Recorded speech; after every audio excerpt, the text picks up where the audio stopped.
कसली गोपनीयता ठेवतात? आता काय गोपनीयता ठेवायचं राहिलं? तुम्हाला ज्यांच्या सुरक्षेच्या नावाखाली म्हणताय तुम्ही, पण कुणाची सुरक्षा होती? उपमुख्यमंत्र्यांची. गेले ना जीवानिशी उपमुख्यमंत्री. उपमुख्यमंत्री जीवानिशी गेले आणि त्यांच्या जाण्याची कारणं आम्हाला शोधायची आहेत आणि ती कारणं शोधण्यासाठी जर सीसीटीव्ही फुटेज मागितले जात आहेत, तर गोपनीयतेच्या नावाखाली तुम्ही कुणाला वाचवण्याचा प्रयत्न करताय? कुणाला लपवण्याचा प्रयत्न करताय? आम्ही जेव्हा प्रश्न काही आणि हे प्रश्न मी त्या पक्षाची नाही. पण अजितदादा हे जरी राष्ट्रवादीचे नेते असले, तरी उपमुख्यमंत्री म्हणून ते राज्याची ॲसेट होते. आणि राज्याच्या ॲसेटच्या संदर्भाने प्रश्न विचारण्याचा अधिकार राज्यातल्या प्रत्येक नागरिकाला प्राप्त होतो.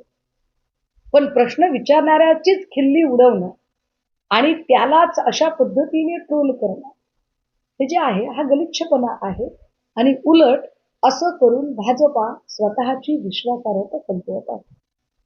काही बुलढाणा जिल्ह्यातील चिखला गावात छत्रपतींचा पुतळा हटवून महिलेला मारहाण झाली. मला असं वाटतंय की मी त्या संबंधाने काल माहिती घेतली. त्याच्यातला जे राजकीय रंग देण्याचे प्रयत्न केले गेले ते अत्यंत वाईट आणि चुकीचे होते. मात्र आज तिथे अश्वारूढ पुतळा उभा राहत आहे आणि कुठलंही त्यात राजकारण होणार नाही या संबंधाने सगळ्याच नेत्यांनी खबरदारी घेतली. तिथले स्वतः स्थानिक असणारे जे भाजपचे प्रवक्तेही आहेत विनोद वाघजी किंवा तिकडचे डॉक्टर राजेंद्र शिंदेजी असतील या सगळ्याच लोकांशी जेव्हा बोललो तेव्हा लक्षात आलं की निष्कारण कुणीही त्याला राजकीय रंग देण्याचं कारण नाही. एक अत्यंत काय म्हणता येईल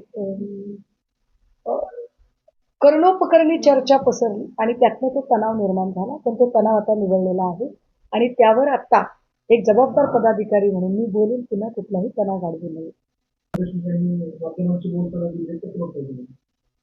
नाही हे गंभीर आहे. खरं म्हणजे जर तो 3 वेळा आलेला असेल तर अजून एक प्रश्न निर्माण होतो की तो जेव्हा पहिल्यांदाच आला तेव्हाच तात्काळ पोलिसांना का कळवलं नाही? तो 3 वेळा येण्याची वाट का बघितली गेली? तो पहिल्यांदा आला, तो दुसऱ्यांदा आला. मग आपल्याला माहित आहे आपण ते तात्काळ माहिती पोहोचवली पाहिजे.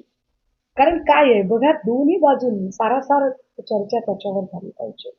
कृष्णा आंधळेसारखा आरोपी हा पकडला गेला पाहिजे. त्याला कठोरातलं कठोर शासन झालं पाहिजे. किंबहुना आधीचं जे सगळं आरोपपत्र आहे जे संघटित गुन्हेगारीचं त्यातलाच तो असल्यामुळे ते नवं आरोपपत्र फार फार तर एक नवा चार्ज की पोलिसांना हुलकावण्यात येत इतके दिवस अटकून राहणं हा एक वेगळा गुन्हा अजून लागू शकतो. पण मला असं वाटतं की एखाद्या आरोपीच्या संबंधाने जर माहिती कुणालाही मिळत असेल तर त्यांनी ती माहिती पोहोचवली पाहिजे.